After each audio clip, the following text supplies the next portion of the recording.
Ferns are great plants, beautiful foliage, and often used to colonize woodland areas or partially shaded borders. There's a lot to choose from though, so I thought today I'd just show you a few of my absolute favorites.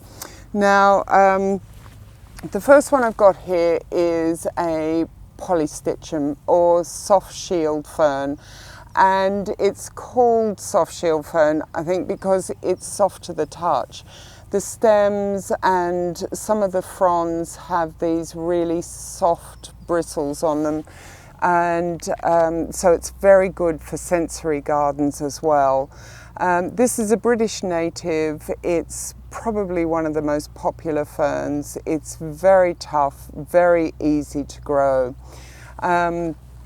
And then of course I have a Dryopteris, and these are also very popular.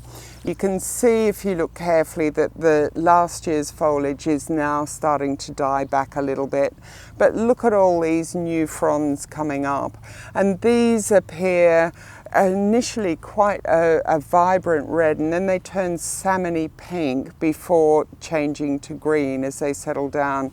But really nice sort of triangular shaped fronds, beautiful and lacy.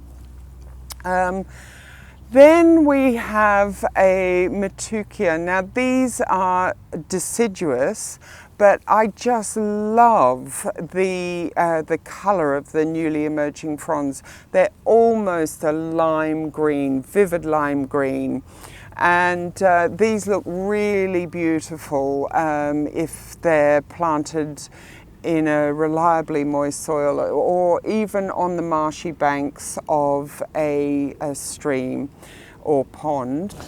Back onto the Polypodium. Now this is won't get much bigger than a foot or so high, so makes really excellent ground cover, and again it's evergreen. But I just love these sawtooth fronds. They're really beautiful.